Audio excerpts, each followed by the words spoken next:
how do you prevent AI from taking over the world? And my answer is make sure you're always... On this episode of the RCN Podcast, the Executive Director and Chief Scientist of the Digital Twin Institute, Dr. Michael Grieves. By the time I was 30, I started my first company in the computer area, built networking and systems integration company, went back and got my doctorate from Case Western University. Digital Twin was kind of that next level of tying data and having a further use or live information or sensors. The richness of the information and data that we have today is pretty astounding. The technology is coming out whether we like it or not. People are making these technologies. Things are advancing from hardware and software and AI. You need to be thinking for yourself. That's sort of how I differentiate digital twins from... All right, welcome to another episode of the Reality Capture Network podcast. We are excited today to dive into some conversation around reality capture and get into specifically digital twins with Dr. Michael Grieves. Thanks for joining us today for this conversation. We're excited to talk with you. Happy to be here, Matthew.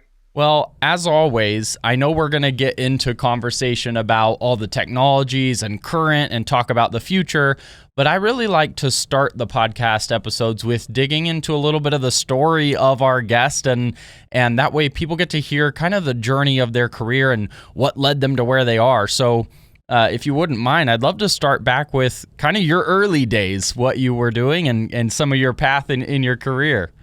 Yeah, so I have a kind of a very eclectic background, and in point of fact, started with computers when I was in high school, which was in the '60s.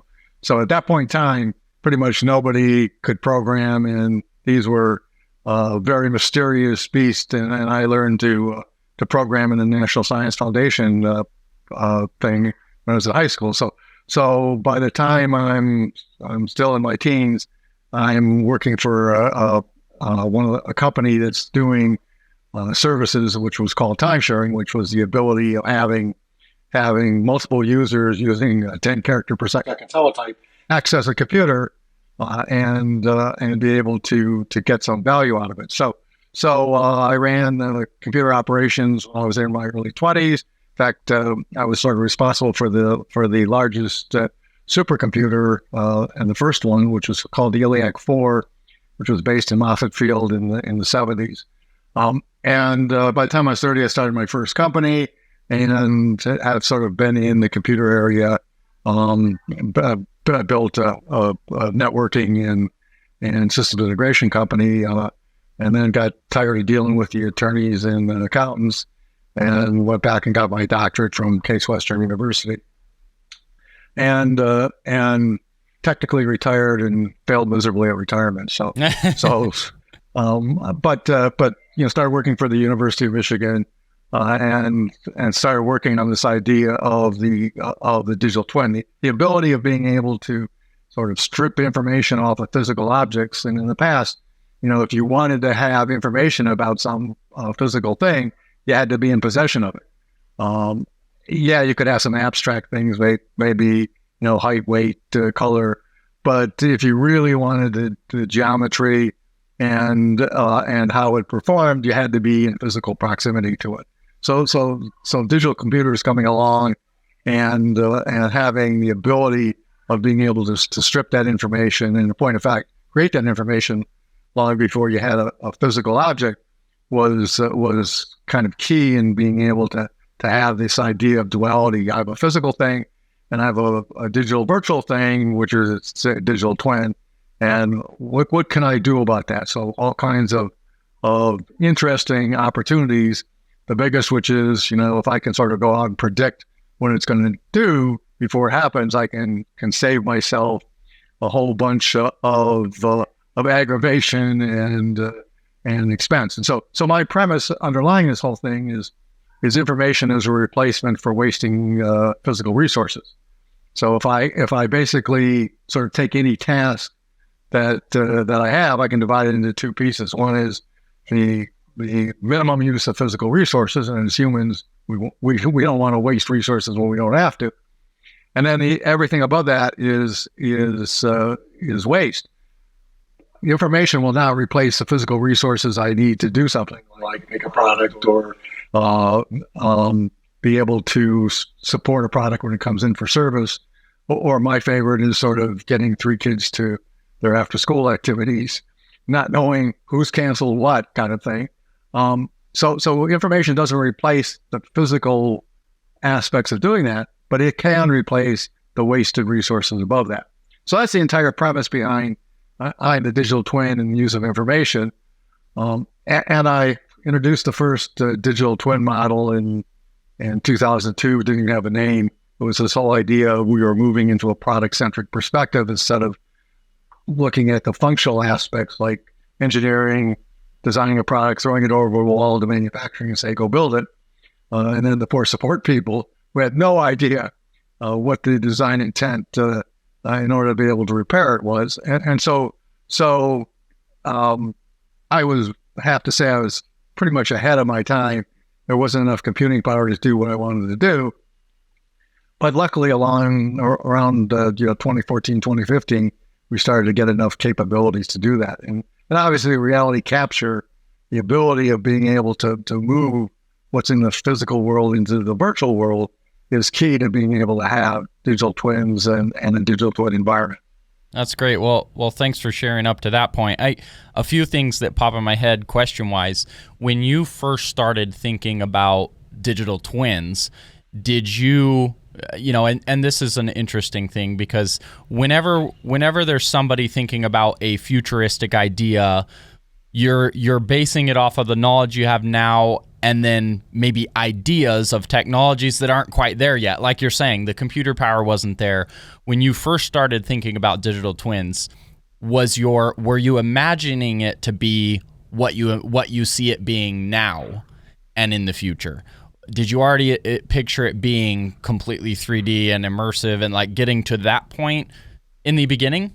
Yeah, so I've been a science fiction fan my entire life.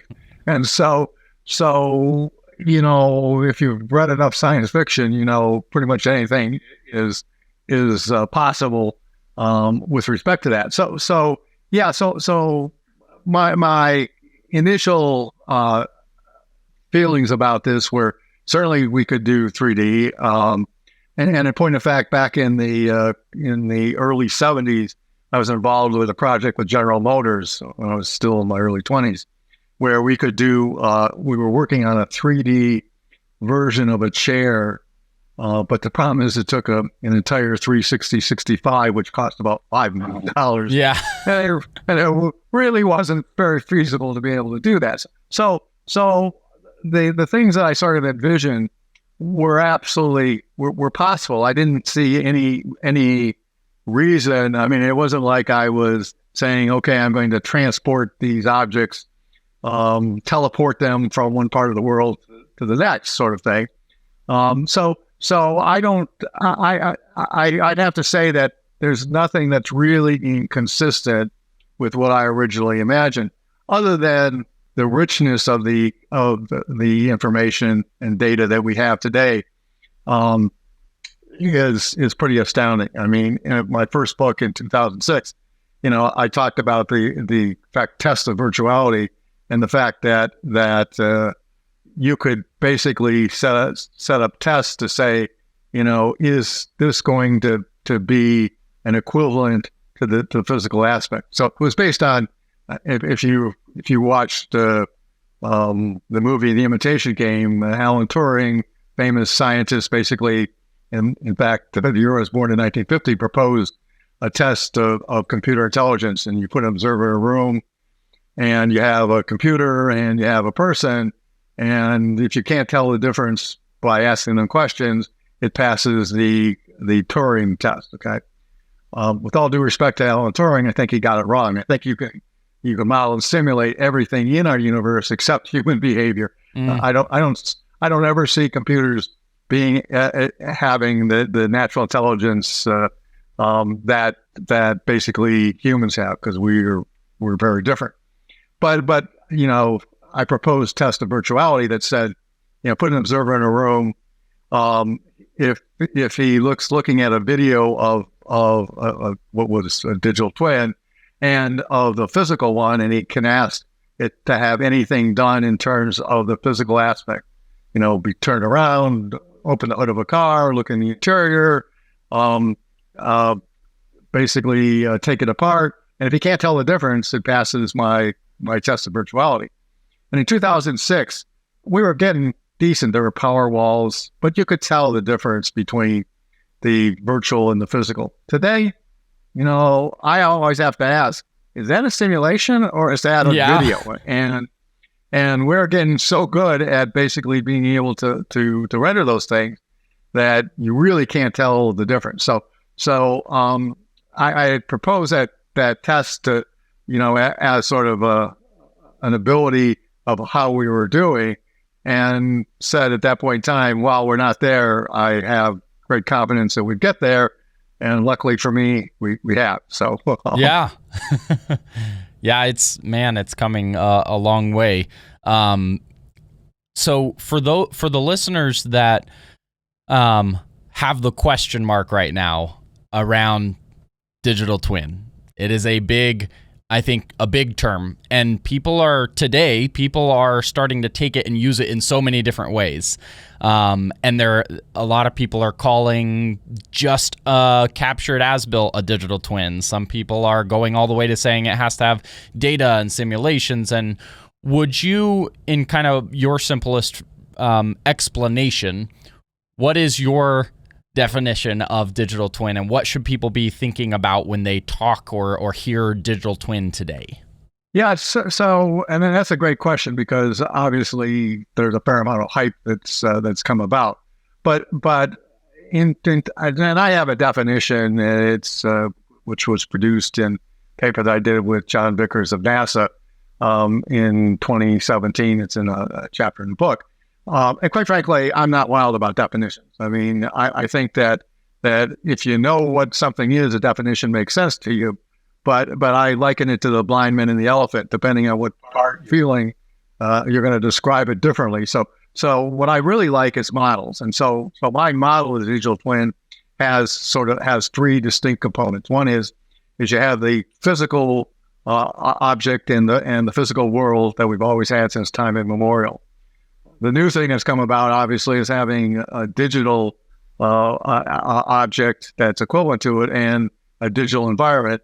And then the third thing is having a connection between the two. So I get data from the physical world to populate my digital world, and I can use that information in the physical world to do, as I said, to basically replace wasted physical resources as I'm seeking a goal.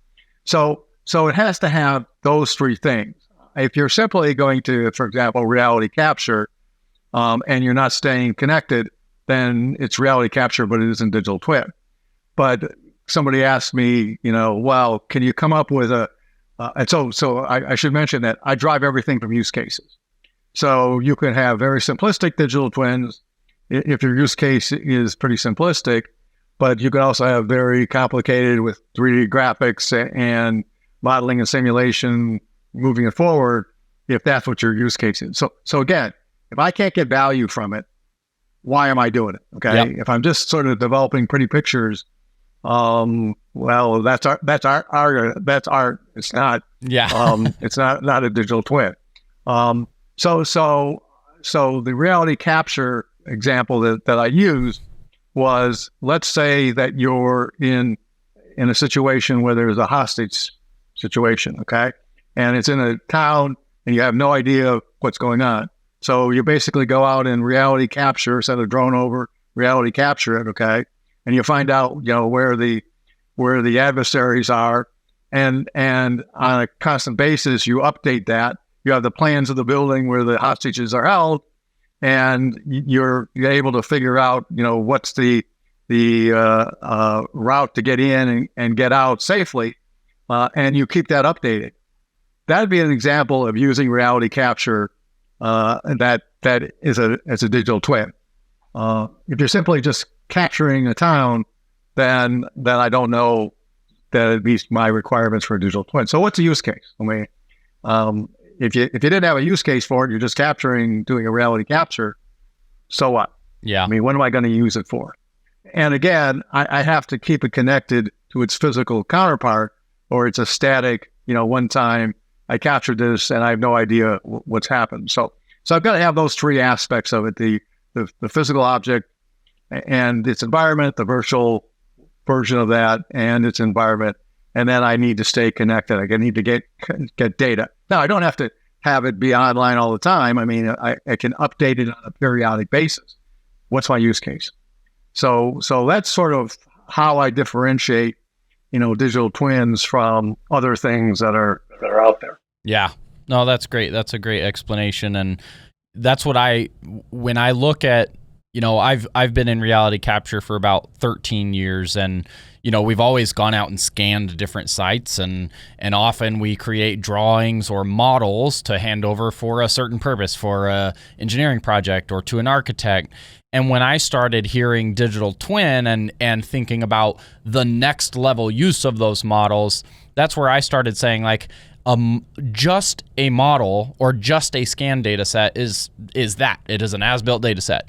To me, digital twin was kind of that next level of tying data and having a further use, or live information or sensors, and so it's been interesting to try to figure out and navigate, how do we start using these terms properly, or where do we point people to? And I know, you and there's some other organizations that are trying to do more deep dives and education now around helping people framework that, and where do they start if an organization's looking at building something out like this. So it's a fun challenge, I think, for industry to navigate when new terms and new technologies continue to expand, because all the different users grab them and start using them in their own way, and sometimes it feels like terms get misused, and so I appreciate your share there.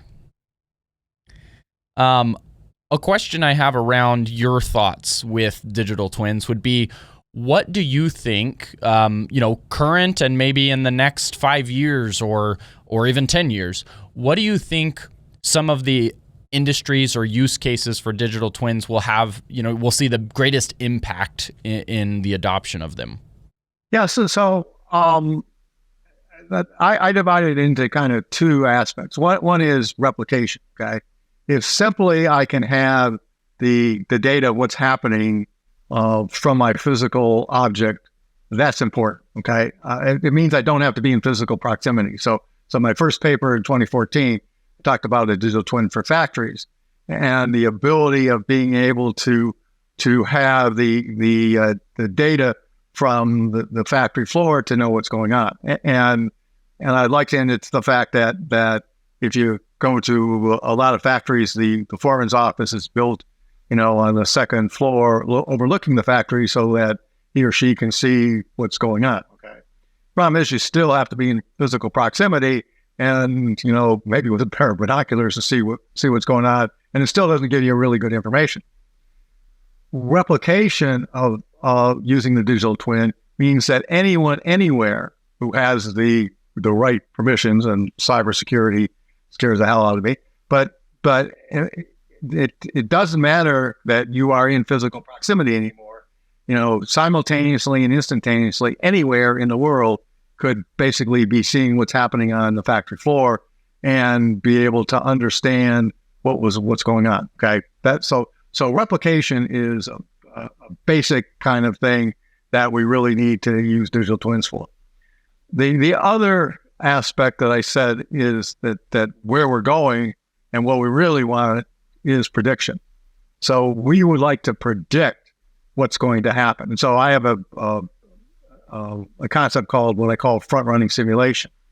And that's the idea that at every time zero, you take the information from what's happening in the physical world, and you then simulate or project what's going to happen. So for example, let me go back to my factory, is I see a robot glitching out there on the factory floor.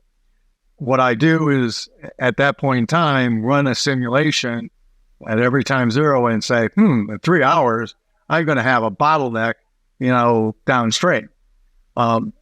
In the past, what you do is, when the bottleneck occurs, you go scramble to fix it. What I want to do is to fix it knowing that it's going to happen so that I never have a problem.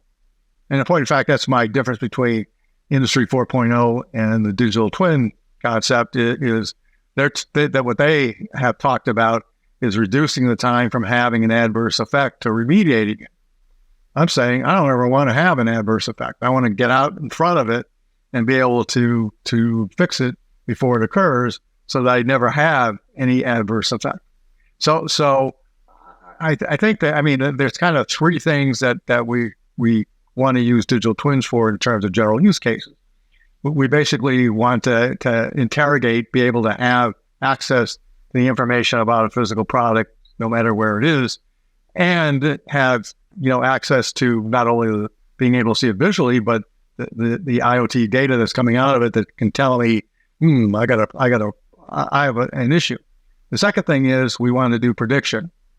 And the third thing is we want to do machine learning in terms of, if I'm producing a bunch of products, let's say automobiles, that I learn as they go out and about in the world that they degrade in some fashion. I want to be able to have the new ones that are coming out, know that that's going to happen, and I want to basically make my software updates or whatever so that they don't degrade the way the older versions did. So I want to learn from it, parent to child, if you will, that these things are possible, because it's difficult to figure out all the things that are going to happen with your product, when you're designing it. And so the only true way of being able to understand it is back to my science fiction days, go out into the future and be able to see what happened to it. And so in essence, what the digital twin is a crystal ball into the future about at least the probabilities. I mean, we will never be able to say 100% probable unless it's definitely physics. If you drop something off a building, it's going to fall to the ground. But I could put probabilities on it to say, there is a 50% chance in the next 4 weeks that this part is going to fail. Okay. There's an 80% chance in the next 8 weeks and a 100% chance in the next 6 months. So that gives me some at least probabilistic ways of looking at what's going to happen in the future. And so this whole idea of being able to understand what's going to occur, and again, back to I want to substitute information for wasted physical resources, is how I sort of view the advantages of the digital twin moving forward. That's great. So we talked a little bit about some around reality capture. We've defined a little bit about digital twin and use case. Would you share a little bit of your thought around, there's also digital twins being created without actually capturing existing conditions. Maybe they're using a designed model to link data, so it's not geospatially accurate.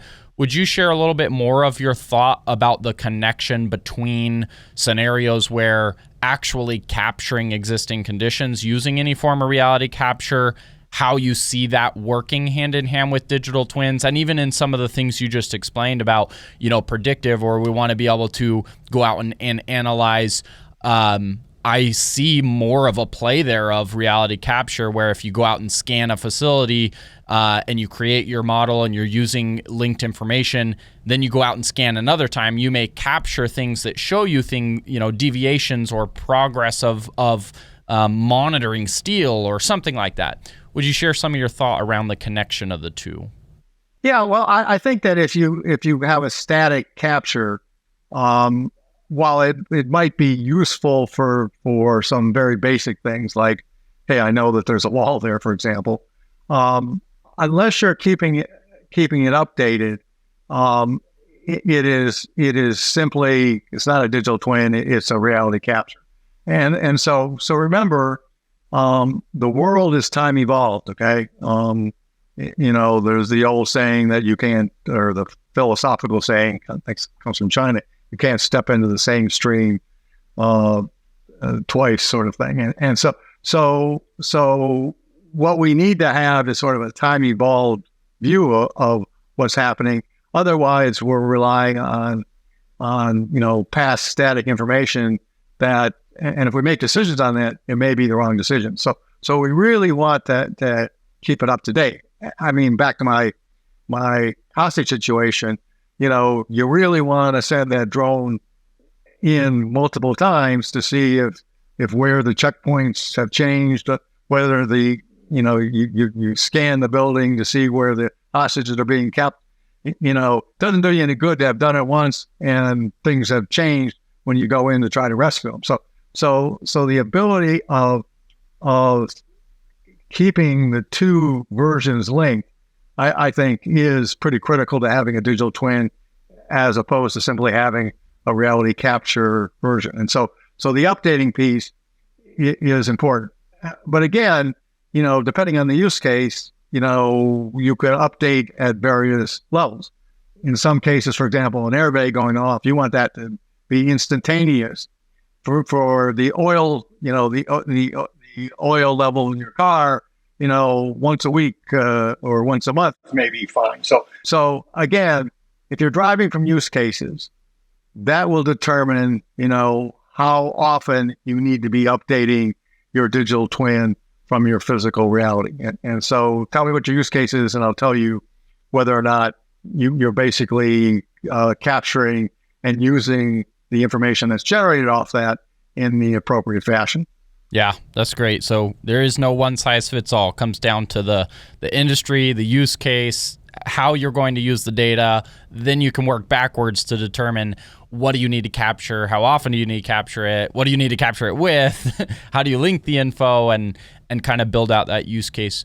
Do you see, and I'm sure that there are organizations that are helping define that. I've seen some of the things you're involved with, and maybe the Digital Twin Consortium. I see some organizations trying to define some of this per industry, because, and this was going to lead to one of my next questions, is what do you think is some of the roadblocks, or what are some of the maybe misconceptions or difficulties that you see in an organization actually trying to adopt and implement this idea in a enterprise-wide or a large way? Yeah, so that's a great question, because you've got to get value out of this, or why are you doing it? And I think there's sort of two sides of the coin here in terms of big issues. One is you have the technologists that are overhyping the issue. Yes, I can. Let's invest $1 gazillion in a boil the ocean sort of digital twin, and if you give me all that money, in a decade, I can give you a great digital twin. That's not going to fly. I mean, I've been CEO of a public company and been on the boards of it, and then anybody that walked in with that kind of thing, basically was walking out a few seconds later. I mean, yep. you just don't approve those sort of projects. Okay.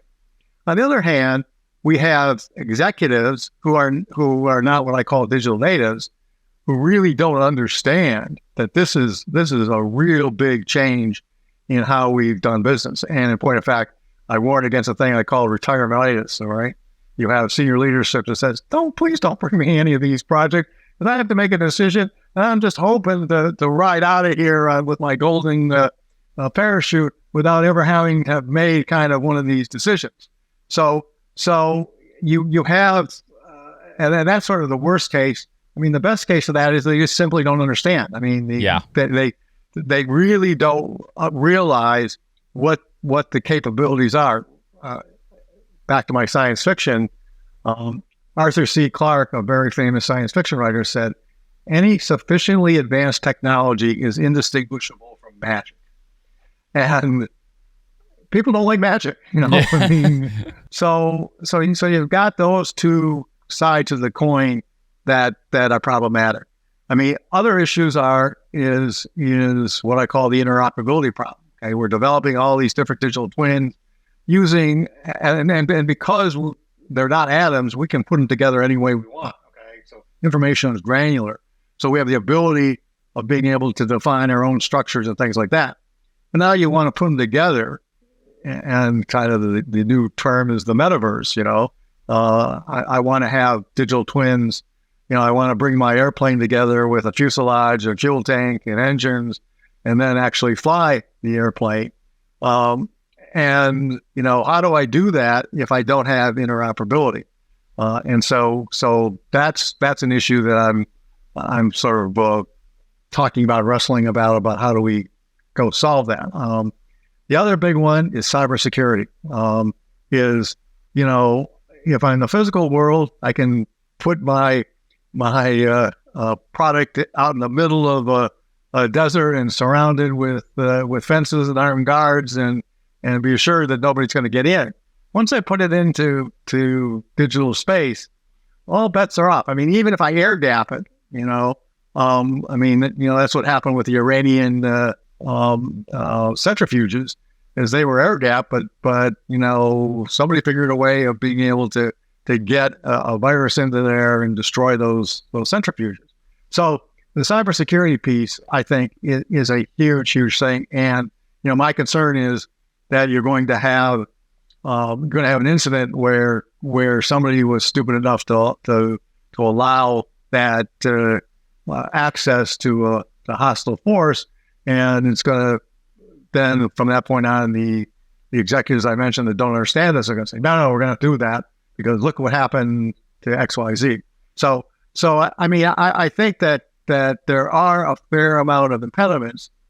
The technology is not one of them, as far as I'm concerned. The culture is the big one. The technology is going to advance whether we like it or not. And you throw AI into the mix, that I view, could be a big help in terms of helping us understand this stuff. And it's just going to come about. And so we need to be out ahead of this to understand where these things are going, so that we can put up the guardrails we need or adjust our thinking about how we're going to implement this. I mean, if I go back to Microsoft Windows, where security was bolted on afterwards, how well has that worked? So we need to have this built in right from the beginning, and have our sort of thought leadership put stakes in the ground, in the years ahead, as opposed to saying, okay, we have this today and we're going to do this. I don't think that's sufficient for as fast as we're moving here. Yeah, it really does feel like it's moving quick. And, this has been one of my goals and why we've started a conference, and we're kind of trying to build a community around these technologies and these visions of the future. When I get in conversations with people about innovation and these futuristic ideas, I always like to stop and remind them that nothing ever happens.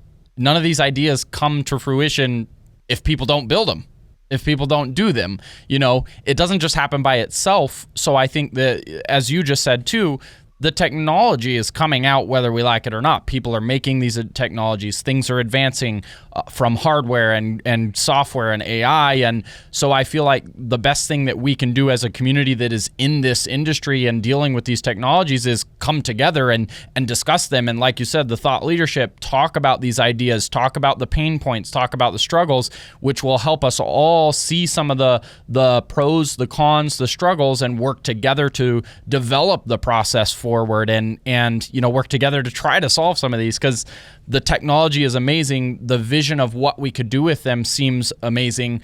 And yet, like you said too, some of the struggles seem pretty difficult. Kind of like you talk about with the autonomous cars, right? The fear of if we let it be autonomous, what happens if someone hacks the car? Kind of the same idea here is, what happens if an organization has all of this data linked and someone can get in and shut down a facility or do something harmful? I think those are all big question marks. Yet it seems worthwhile to still pursue because of the benefits outweighing the cons if we can work through some of those challenges. Yeah, I don't think we have a choice. So you mentioned autonomous vehicles. My premise is you better have a digital twin of every autonomous vehicle, because if you don't, and they're out there making different decisions about how they can behave, which is what we're talking about in terms of autonomous and AI, and you don't know what's going on, I think that's a recipe for cascading catastrophic problems. So you better have a digital twin of these things so that you can, in essence, be able to, worst case, shut them all down if you had to. Mm-hmm.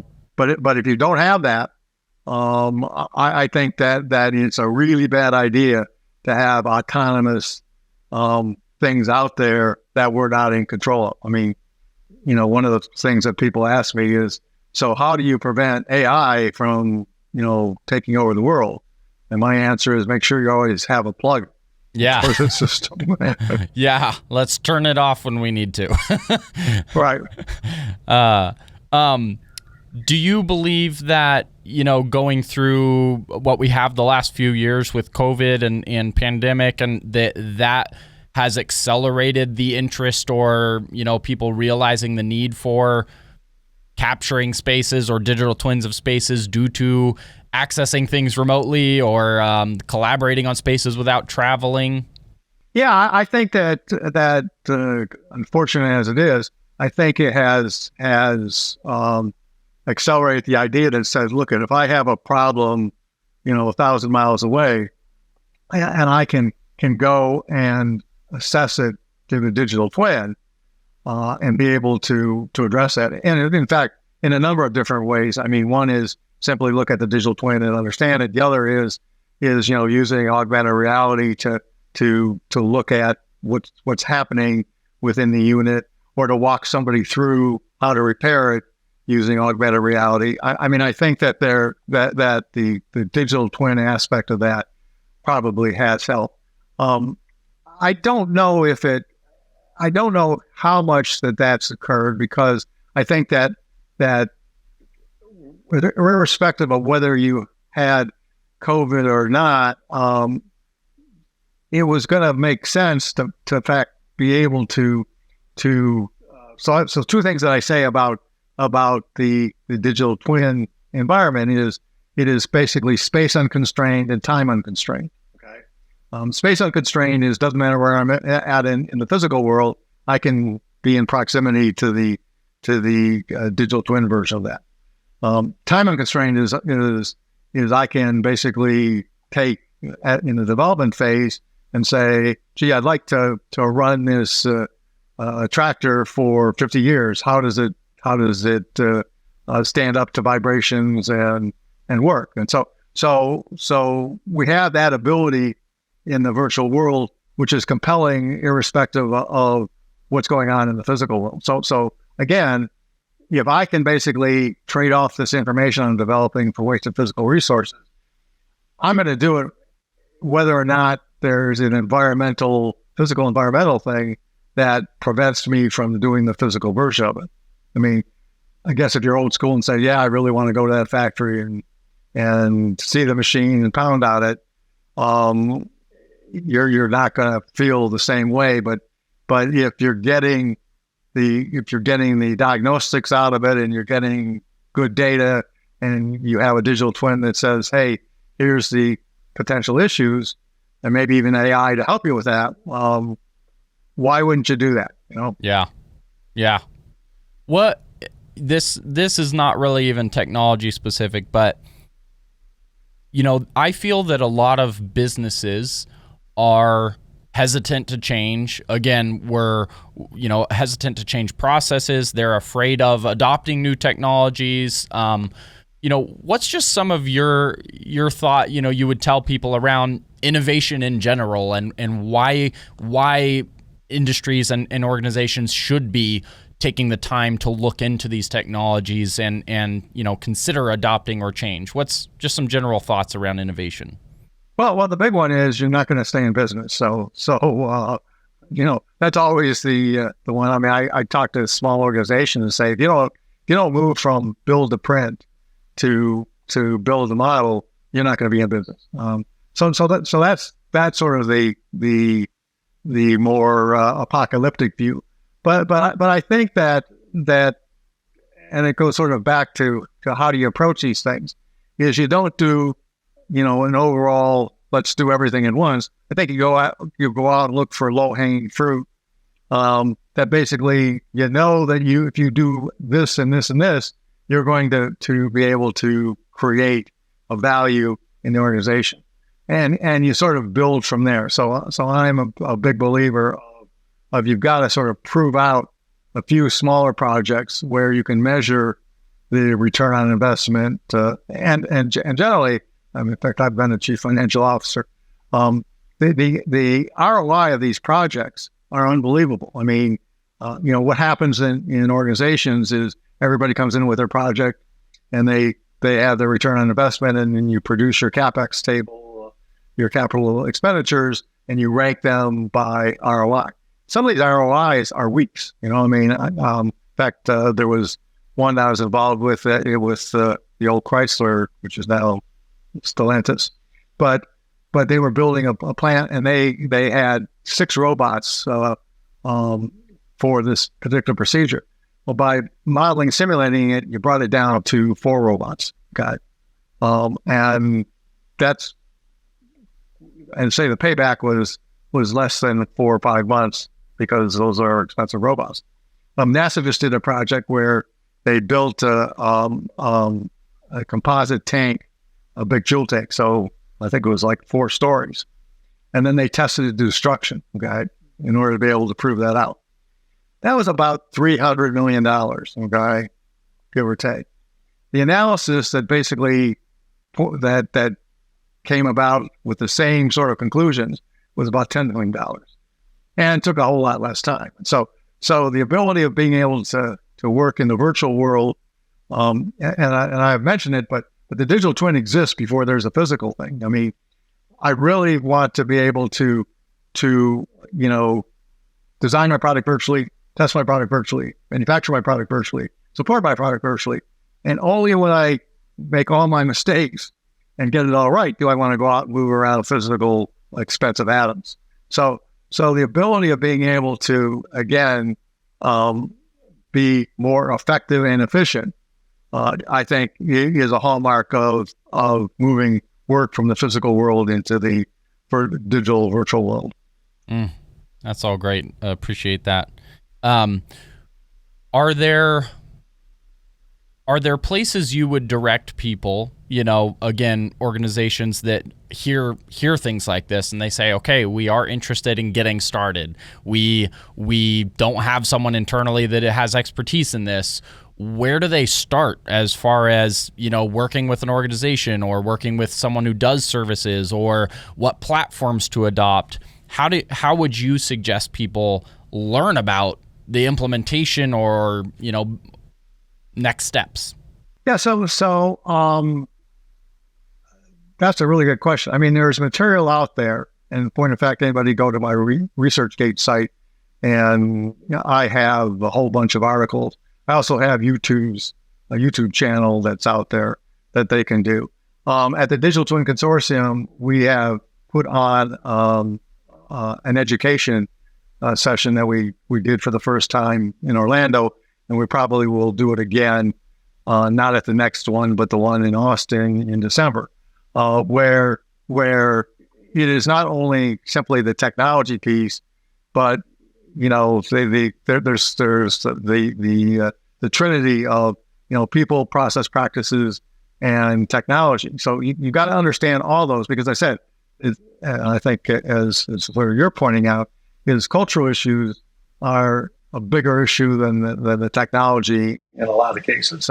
So there are some things. There are solution providers that have I'll call it software capabilities, but you got to be a little bit careful about that, because you got to understand what it is you're trying to accomplish. And while you can use them from a consultant perspective, you really don't want them running the project. I mean, you've got it. If you don't have the capability in your own organization, you need to build that, at least from the standpoint of understanding sort of basic cause and effects. If I do this, I'm going to get that, as opposed to, you don't necessarily need to know, how I have to move bits around in order to get that. But you do actually have to know, if I do this, I'm going to get that. And here's my cost, and here's my value that gets generated. So I think that those sorts of things are important. Change management is critical. I mean, it's human nature not to want to change. I mean, except if you're in technology and you really don't have a choice. Yeah. But in other industries where they've been doing the same thing, for years, decades, maybe even a century or more, actually change is pain. I mean, there's some neuroscience stuff that says, if I force you to think about change or I twist your arm, it's going to have the same impact in your brain. And so I mean, you think it's a metaphor that change is pain. It's not. It actually is how we're physically wired. So you have to take that into consideration, and you have to make sure that you're bringing people along in a fashion where maybe there's some pain, but you're not debilitating them.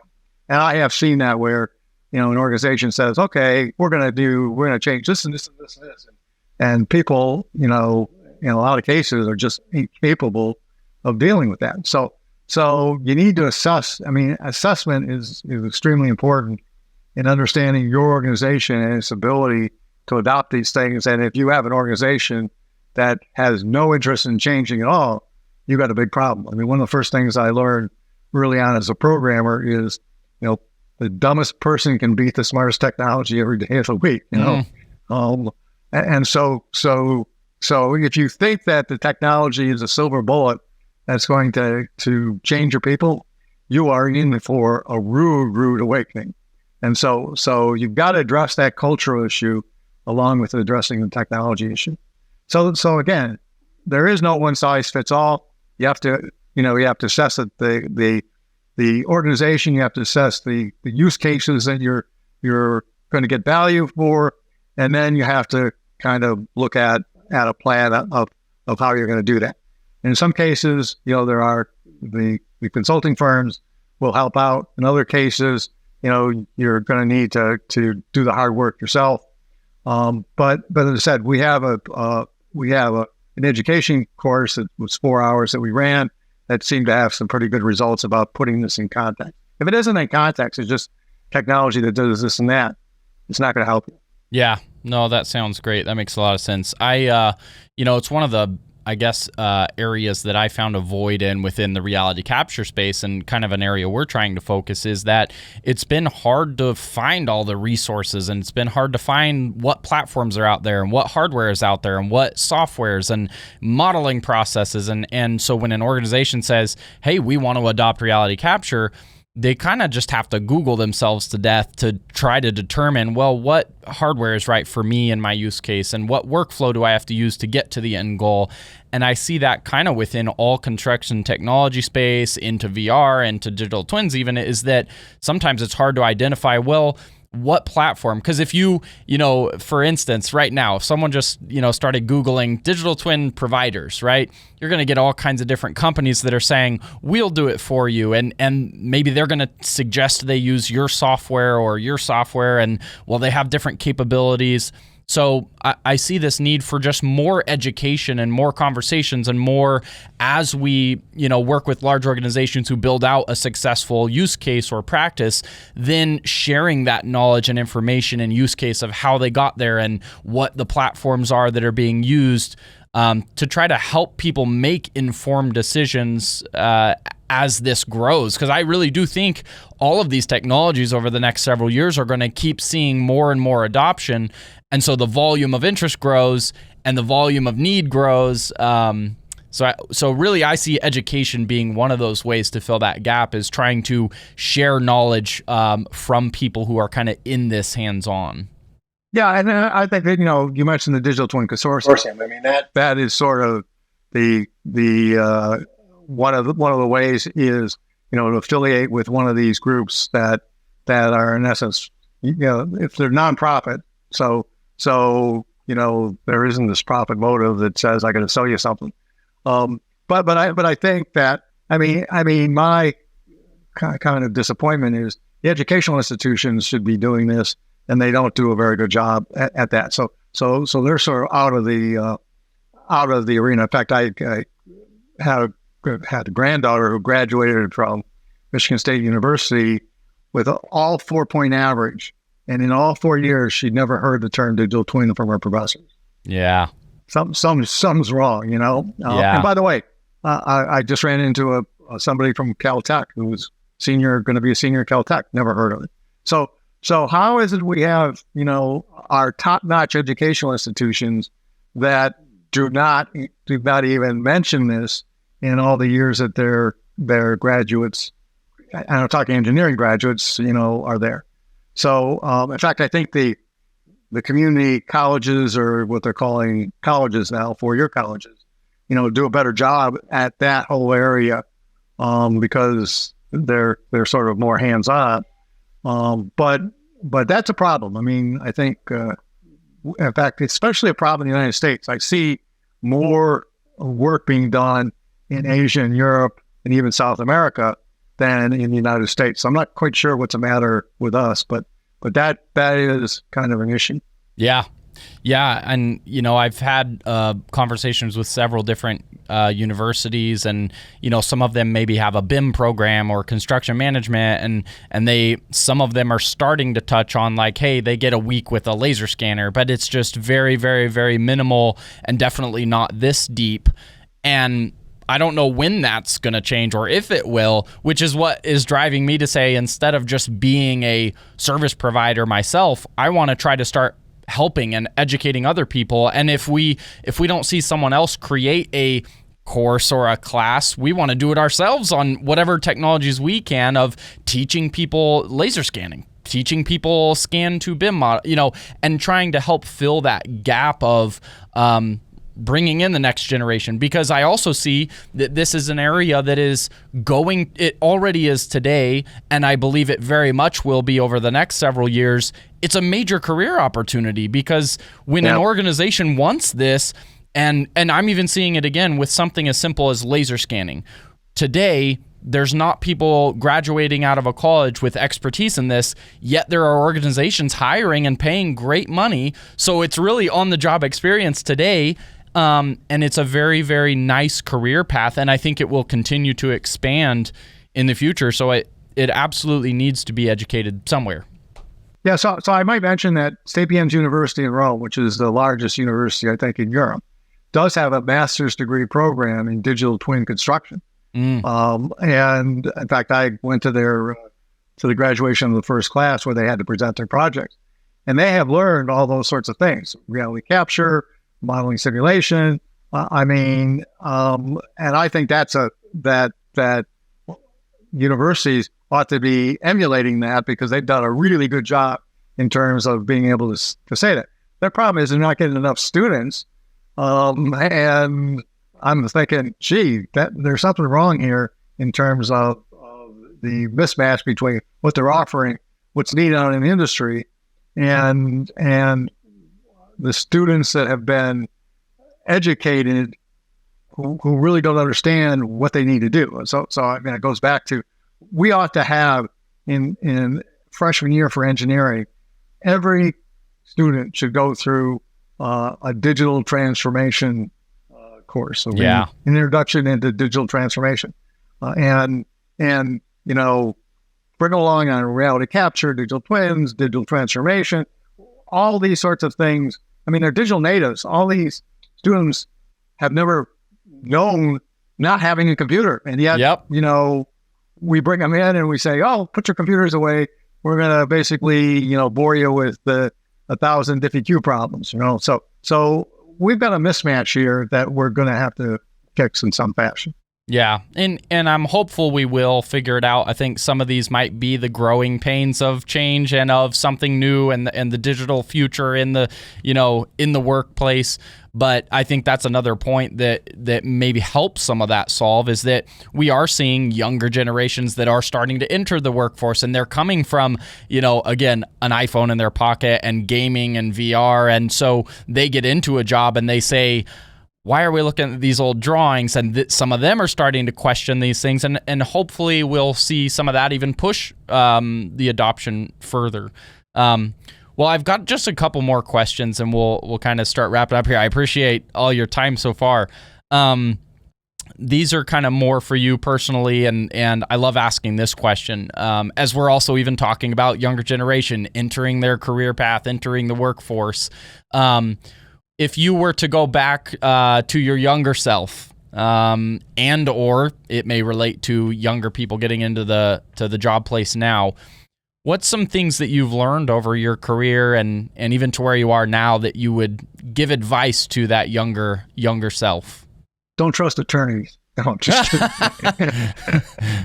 I think the thing is that you've got to be open to looking at new ideas. Do not let other people sort of structure you and telling you what it is that you need to educate yourself. I mean, I think a broad education is important, and you have to worry about, people who have an agenda trying to push you into a certain area or structure you. I mean, I think you need to be thinking for yourself, and learning critical thinking is probably the most important thing that you can do. And unfortunately, I think that we try to weed that out of students is for them to think critically themselves. I mean, if you can think critically, you can go solve your own problems. But I think that's kind of the fundamental aspect, and you shouldn't buy into other people's agendas, and you should make your own decisions. That's great. I appreciate that. Last piece will be, we've talked about, again, all these technologies, digital twin. We've talked about issues and getting them implemented. We've talked about the benefits. And you also talk about your interest in science fiction and the future. Would you just share a little bit of your thought? Where do you think all of these technologies in the built environment, in construction use, in these organizations we've talked about, where do you see it being in 20 years? The integration of these technologies and AI or robotics. What's your future vision that you think is actually achievable in about 20 years or so?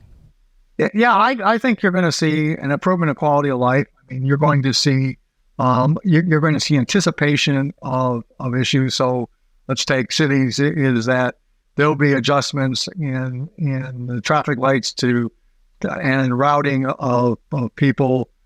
So that you won't have to wait. I mean, just take elevators, for example. I mean, it used to be you press the button and then you kind of lived with everybody else. I mean, you're going to see, elevators, in fact, anticipate, where you're going to go, and they're going to route you to the elevator that's the most efficient. I mean, they're going to air condition areas where people are in and not air condition areas where people aren't. They'll turn on lights where they need to. So the anticipation on a probabilistic basis of what's going to happen is going to make things a lot more, for example, energy efficient and improve the quality of life for people. So I think you're going to see, again, my view of AI is it's going to be an assistant that's going to help you do things better. It's not going to control your life or send you Terminators out to kill you. It's basically going to be the assistant that gives you, ideas about what you want to do. Have you thought about this? Have you considered that this is going to happen and it's going to work? The two problems humans have is confirmation bias and optimism. We're too optimistic. I mean, ask somebody who's never done a 4-week project in their life how long the next project is going to take. They're going to say 4 weeks. And so what we need is sort of this, and I in my presentations, I pictured a little angel sitting on your shoulder, whispering in your ear about, hey, that isn't what's going to happen. Here's what the projections are. So I absolutely see a lot of these things come into play. I mean, building cities, roads, stoplights are going to basically be sending information to their digital twin, and you're going to be on a constant basis updating the digital twin and projecting what's going to happen. So I think it's going to make life, a lot more livable in an unobtrusive way. And I think the technologies are there. I mean, IoT, reality capture, some things are going to be autonomous. And I think that we will have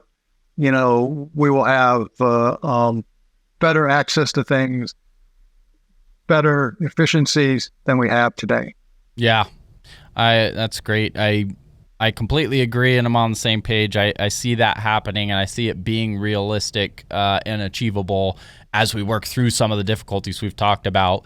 And I think one of the key things you just said was really showing what in our physical lives is going to be improved by the adoption of these digital technologies and digital twin and being able to simulate. It comes right back to, it's not just virtual, it affects our lives in the future because of that information. And one more piece I'd be interested to hear your thought on is the more metaverse ideas or the immersive ideas.